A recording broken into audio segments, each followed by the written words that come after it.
Hi, welcome to Real People. I'm Stephanie Allensworth. Today my guest is a master gardener and a garden design consultant. Please welcome Mary Shannon. Hi. Hi, welcome aboard the Real People train. Thank you. Thank you for inviting me. Oh, you're welcome. When I saw your house and your garden, I was so enchanted by it that I had to have you on here to talk, about Minnesota gardening, because we are here in Minnesota. The cold weather is going to start to kick in. So first, tell us a little bit about yourself and how you got into doing such beautiful work. Well, I moved to Minnesota 20 years ago, and at that time, I wasn't really into gardening much, although my father was a big gardener, and so I kind of, dabbled a little bit into it. And then I was, soon after I'd moved to the cities, I was on a walk and I saw a neighbor planting her garden and, signs with what she's going to put in what garden bed, and it interested me, and she invited me to a garden club, the Lake Owasso Garden Club. Oh. And I went there and I was so fascinated by the tours we went on and the speakers we had and my friend and what she was doing that it fascinated me, and I wanted to know more about gardening and things for this state, particular to Minnesota. Exactly, because being in zone 5, it's very particular with what we can grow, especially as perennials. The annuals, they come and they go. Right. But I have some crazy petunias that have reseeded themselves, and they come up through the cracks of my sidewalk, so I call them bonus petunias. Right, that's right. It's a good word for it. So tell us a little bit about what is hardy for this zone. Well, perennials that have, are marked as, zone 5 are good.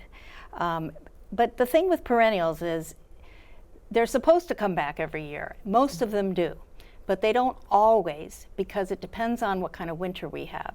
For example, this last winter, we really didn't have a snowpack, so many of the perennials were subject to the freezing, below freezing temperatures that we had, and there was no snowpack. So many people lost quite a few perennials this last year because we didn't have adequate snowpack to help protect them and keep them warmer, so to speak. Yeah. But most perennials are supposed to come back. Yeah, well, I have to say that I have lost a lot of shrubberies for the same reason. Right. And it just seems that, like, in the last 7 years or so, we've had minimal snow. And I tell you, I argue with the people a lot that say, oh, yay, no snow. And I'm like, you're going to be sorry in the spring. That's right. We're not going to have any water, and we're not going to have any flowers, and your trees are going to suffer. So, yes. It's so important to have that snowpack. People don't realize it's an insulation for us. Yes, that's so, right. Yeah. So tell us exactly, well, not exactly, but some of your favorite perennials that you think are more hardy. I mean, and not bulbs necessarily, because I think we have to take bulbs out, don't we? It depends on the bulb. Oh. For example, tulips and crocus and daffodils, those are bulbs that you plant in the fall. So I'll be planting more this, probably next month in October, before we have the first freeze. And then they'll bloom in the spring. And then they die back after, blooming. You don't have to dig them up, and they just will continue to bloom each year unless critters dig them up and eat them, or, I've had that to deal with, yeah. And, or they may multiply and you'll get more. So, lilies. Yeah, yeah. The gift that keeps on giving. Yeah, yeah. But some plants like peonies, they're not a bulb. My peonies have been around for years. I even dug them up from a previous garden where I lived in Roseville for a while, and I took pieces off of those plants. They were probably 75 years old at that time, because the person that had lived in the house had been there since they built the house, and now they've been flourishing in my garden now. The peonies are really pretty, but they don't last that long. So. Most perennials don't last that long. They'll have their blooming cycle, and then they pass, or they may have beautiful foliage after that that you can enjoy for the rest of the season. Yeah. Yeah, my garden is a little bit pathetic because everything's pretty, potted. My backyard faces the west, and it gets a lot of hot sun, so it's really hard. We have to water sometimes twice a week to keep anything growing, even the, and now I have a morning glory I put in the wrong place, and if I don't water it every day, I go over and look at it, and it's like, it's like, water me. Yeah, yeah, they talk to you. Yes, they do. It was like crying. Okay, you brought this beautiful flower for me today, Mary, and Yes. I don't remember what it is. It's a dahlia. A dahlia. Yeah, these are one of those bulbs that you have to dig out every year. It is. Yes, and Okay. store.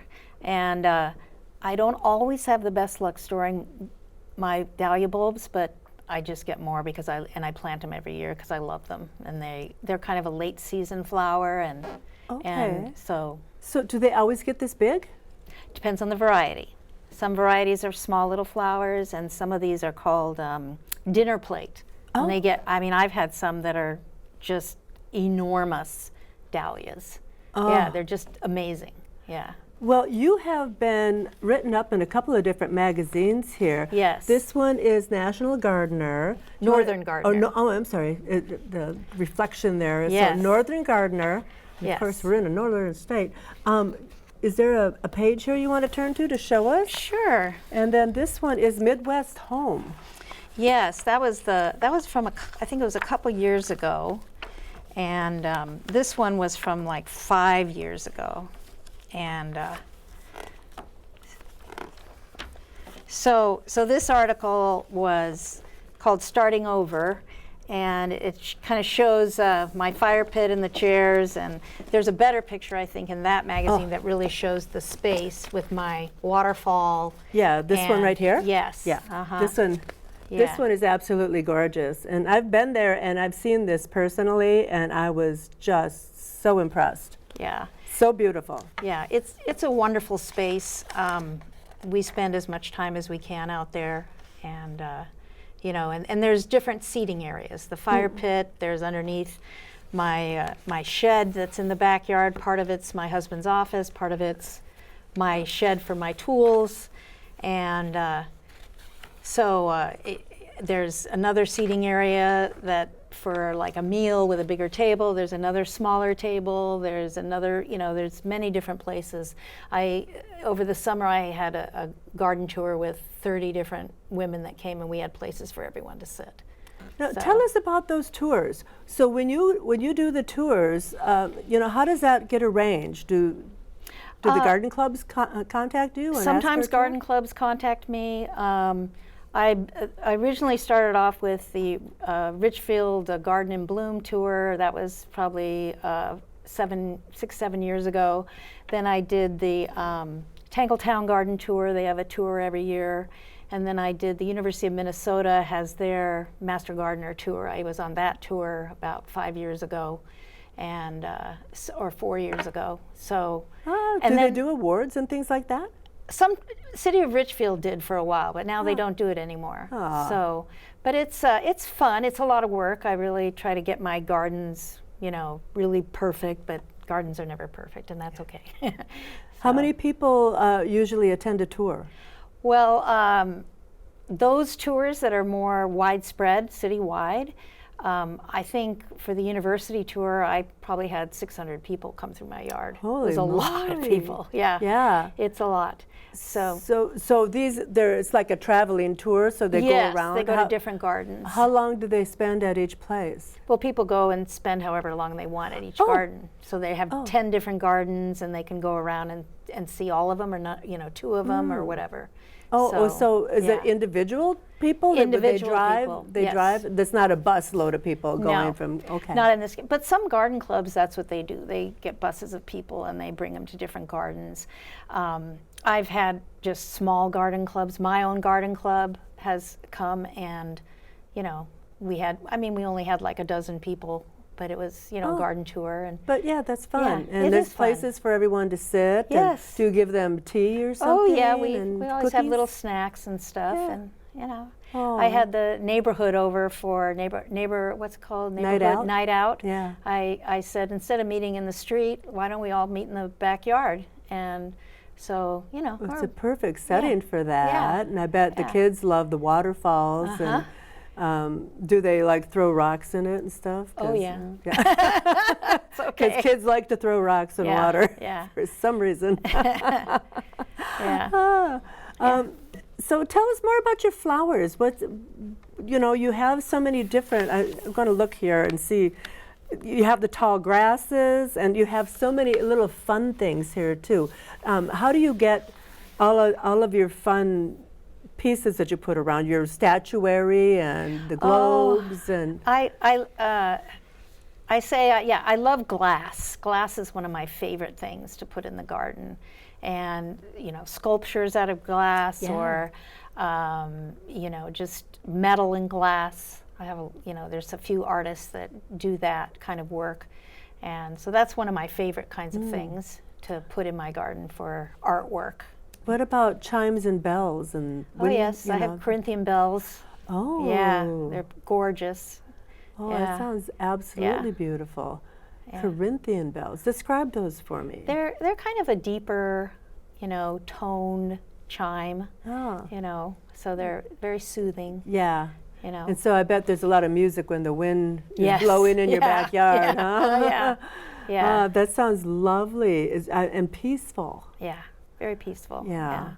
And oftentimes people just walking down the street will want to look at my garden. They'll go, "Oh, your front is so beautiful. I'm out there doing something." And I'll say, "Well, do you want to see the back?" And, just people walking down the street in the neighborhood and, So you do garden installs as well, right? Not just recommendations, but Yes. install? Yes, I'll help to install a garden. It depends on the size of the space, of course. And, but the several jobs I did this summer were, just the right amount of space and, time-wise and energy. And so I felt like it was within my scope. Yeah, very nice. So, it's a lovely thing, and gardens, it just beautifies everything. I agree. Do you have lights in there at night? Yes. I love that. I found some beautiful globes that have lights that come on the inside, and they're solar. Yeah. So when darkness comes upon the garden, all these beautiful little solar things light up. It's really fun. That's just magical to It me. is. Absolutely It is, magical. yeah. I love it. I love walking down a street at dusk when everybody's lights are popping on in their yards. Yeah. It's very magical. Yeah, it's pretty. And it just changes the whole environment. Mm-hmm. So what are some of the favorites? Because you have such a huge variety in your yard, and all the ones with the pollinators and the bees and phlox. Tell us about phlox, because I was amazed by your phlox. It spreads. That is good. I like it that it spreads.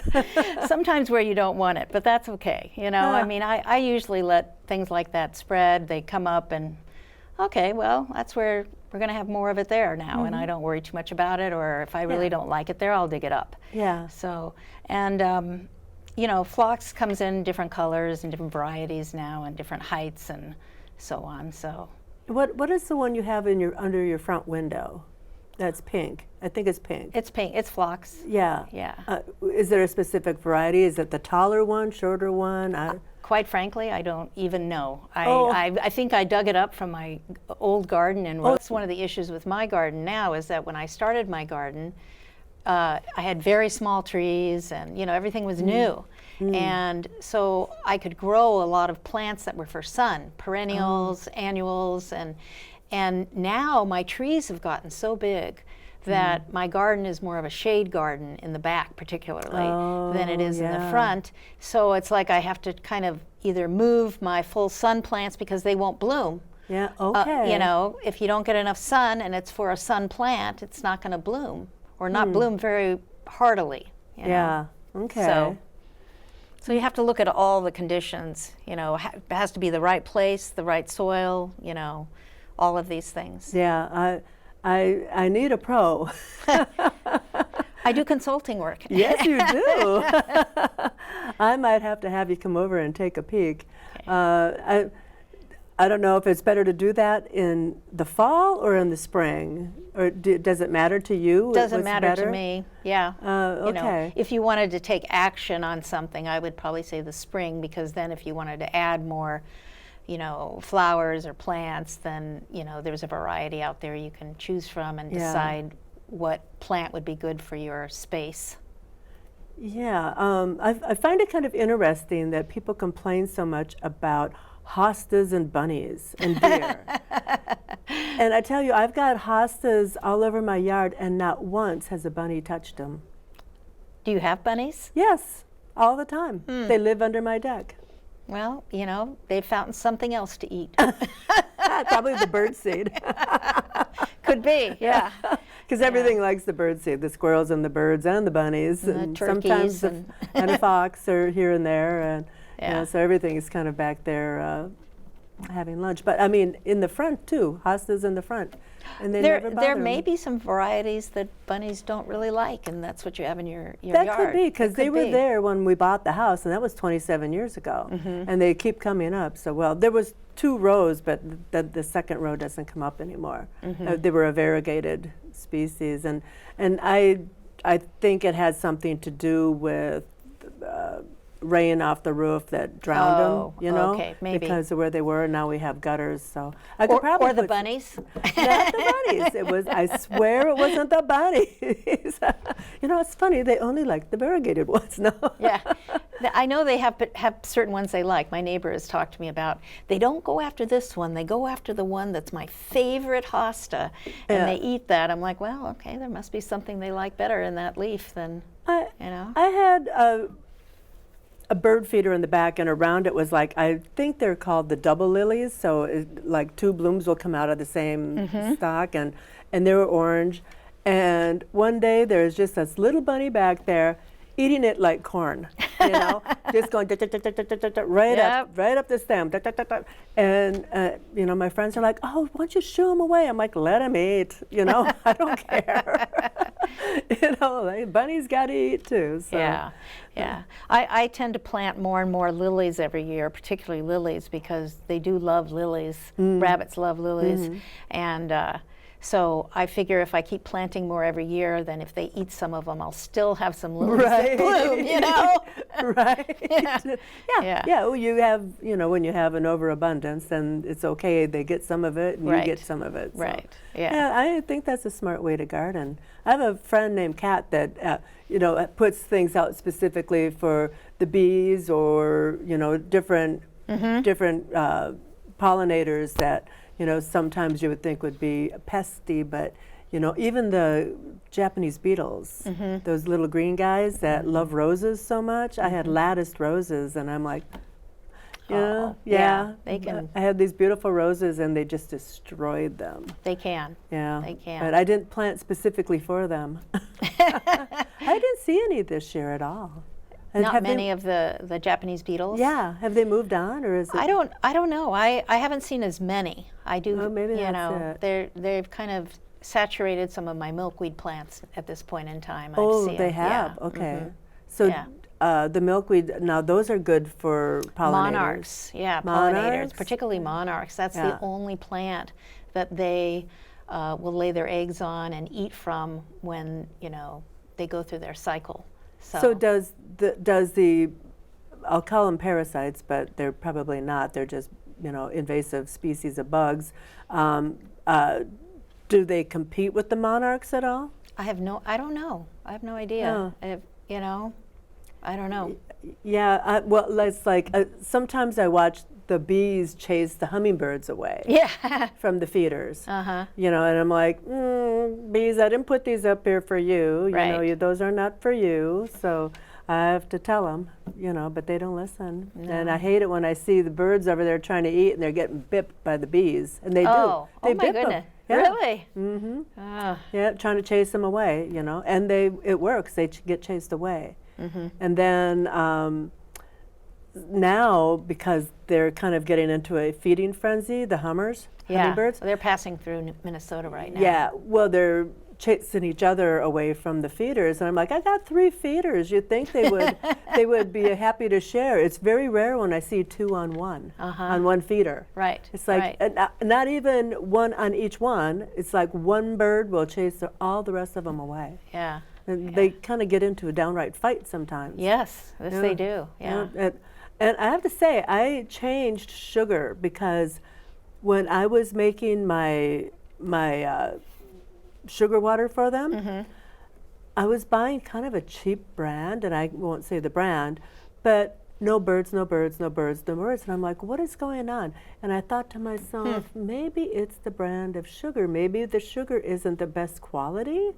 And so I started using distilled water and the one from Hawaii, the sugar from Hawaii. Pure cane sugar, yeah. Yes, and birds. Wow. It just like that. Wow. So I have to say I won't buy that other sugar ever again, for sure. Yeah. I typically don't hang hummingbird feeders because I have so many to. flowers. Yeah, I watch them go from flower to flower, especially this time of year in the evening. It's just really delightful. Yeah. And well, I see them on the flowers sometimes too, but I don't have enough flowers right now. I mean, really, all I had was hanging baskets of petunias, and they're starting to wilt now because they got a little wet this summer. Yeah. And so they had a hard time, in the pots, the hanging baskets.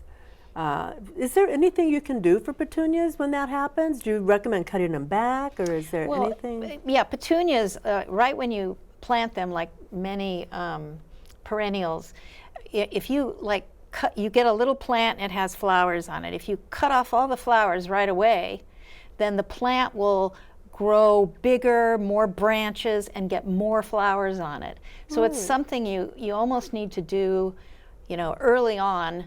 It's like, I always hate, it's like, I'm sorry, I'm cutting your flowers off, they're so beautiful, and cut the stems a little bit shorter, and then it makes the plant grow more stems, more flowers, puts out more energy to get those flowers out. So it can make your baskets fuller looking, and flow over more and that sort of thing. So even if they get oversaturated with the rain after a certain amount of time, would you be able to still do the same thing?